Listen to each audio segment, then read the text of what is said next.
The famous flood, the lap times too much. Will we see a new all-time lap record that was set by Pecco Bagnaia with Rins, Marquez, Mir, Martin, Bastianini, Polisbargo, Zarco and Nakagami? But it all comes down now to time attack mode. Good man down for too long though, Fabio Quartararo, the 22-year-old from Nice, qualifying. Really serious, ready to go to work. This is only my impression, but they're not quite putting it together like he can, and I have my money on that now. Qualifying session for MotoGP in 2022. It promises to be a nail-biter. You're going to get a good picture of what the race is going to be about, but this is his second season in MotoGP. All kinds of problems with the front end of that brand new Ducati GP. Blindingly fast, but he will only push the limit when he knows he's got the package to do it underneath him. Yes, I suppose you could say it's the more proven, established of the Ducatis that are out on the 100 horsepower MotoGP bike with these array of electronics is anything but easy. This doesn't show something here. It's almost getting to the point where we're going to have to name riders that we don't think can come through, and we actually think they could all be so good with your race pace and FP4, Simon, but then giving yourself make 7 seconds on that first lap alone. Yep, first time through the infield when all the bikes spread out. Now have to dig deep to make it work on that Yamaha here this weekend with such a horsepower deficit from 14th place. We're watching the Honda first time ever under a proper official time attack. It was crazy the amount of crashes from Honda, and looks like they've sorted it. You wouldn't have wanted to have been paying your partner leads Binder. El Diablo, you can see how hard he's working. He's squeezing every motorcycle to be on board with down the start finish straight. Has he improved? No, not quite. Winter testing, but after Sepang, he didn't seem very happy at all. The KTMs were struck up that wheel spin. KTM always said the KTM was a rocket ship last year. If they can find that rear traction, I mean, and really, it's kind of like makes sense. Times they were getting lost in a bit of a circle, a vicious circle, a downward spiral. They were kind of hitting, working a treat, their new strategy of perhaps not tinkering so much with. You were saying about these machines on screen, I think you put it really well in that they're new direction. And it's almost like, of course, it's a temptation for the engineers when they see that the lap time things at it, he'll never really get to trust it. We should say we're starting to, it feels like, not being critical of people that were at the KTM before because they've had a race-winning motorcycle. His boys are leaving no stone unturned. They are going to throw everything at it to try, and he's a bit of a circuit specialist here in Qatar, particularly on the Yamaha. Were we thinking it'd be a bit closer?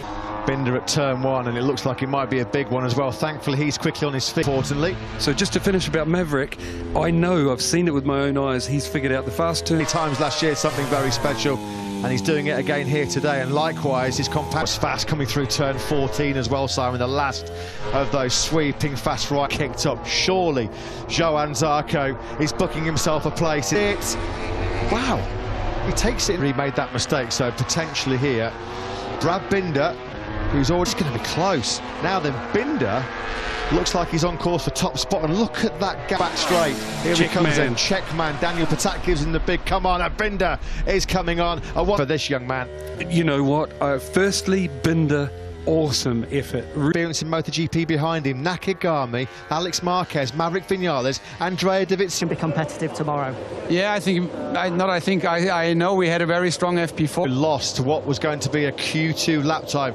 Contrasting fortunes indeed for the champion, Johan Zarco. He'll be frustrated. He's got work to do now from 13th under the night lights of the Losail International Circuit. Don't go anywhere. A thrilling Q2, the GP World Championship in 2022. What a day of drama we've already had. Anything like what we've seen so far already here in Qatar. Alex Rins, Mark Markey skyline of downtown Doha. Of course, a massive sporting year for this part of T19. Second he was in practice. He looked like he had great race pace in FP. Spectacular, enthralling Q2 session. Let's quickly pop back down to Jack in pit lane. I don't think that is the case. What is a realistic goal then? Wow. Expectations coming into the new season for Aprilia. Sunday schedule. Moto3 gets us underway. 15. Simon, these are the moments that we are so privileged and pleasure to be here in this Moto1. See the best guys in the world on the best machinery take the risk. In 2022, our first qualifying session sees the reigning world champion having to deliver in MotoGP 2022. Will it be Martin, Mir, Marquez through Q1 in MotoGP? Okay, yes, you get dialed in, tuned into the current track conditions, but you for Brad Binder. Quartararo just trying to keep himself, I guess, warmed up and in the zone if he possibly can. 5 of the last 6 pole positions. The GP21 in general, with Zarco bridging that gap. Perfectly put, and maybe even Aprilia. Maybe even Joe. So How close is that? Woohoo! Trying to get a toe off Joan Mir, and he did. It's a 1/10 of a second slower than anything else we've seen so far this weekend. Oh, Look how close that was. It almost wing touching the back of Joan's bike.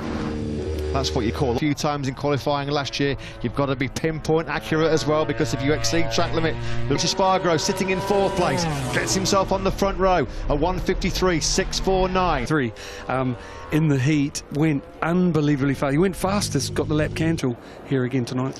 I certainly wouldn't be surprised as well if we saw Bastianini on the front row. Since his last pole position, he finished last season without a front row in the last 3 races. It was all to steal the show here under the night lights in Qatar. He was always a very, very strong qualifier as well, wasn't he? Jack Miller, can you believe it? Where has this time gone? This is the start of Marc Marquez's 10th season, and you know that he is going to be fighting for this World Championship, no question. Yep. But Mark, who's on screen a moment ago, that he got so little training over winter. I want to follow you, I want to get the lap time, I don't care. I mean, he pushes it to the limit. He's pushed it past your direction there. Pecco's pushing.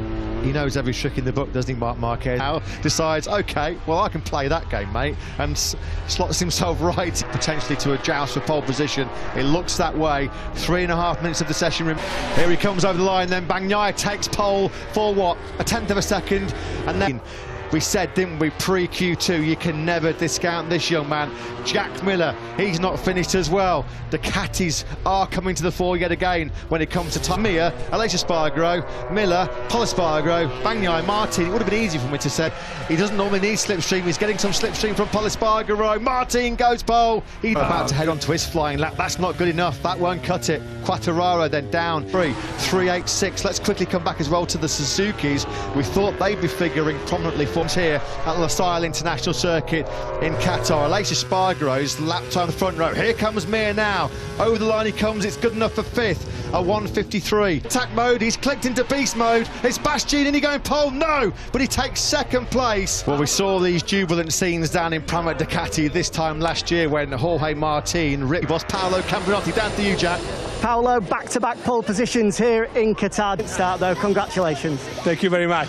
Yeah, mixed fortunes. Thanks, Jack, and thanks to Paolo Camperotti. We thought, that's it. He's not going to get into Q2. Here he is a few hours later on the... For being able to manage the tyre in the race distance. So, yeah, he's a real threat. Not just... It's quite a fascinating dimension, is it, to tomorrow night's race? A GP22 on pole with the GP22, of course, who finds himself on the front row.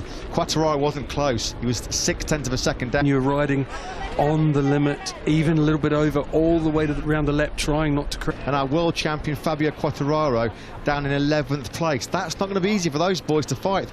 Fair to say Marc Marquez is going to have a big part to play in who takes the first 25 points tomorrow night.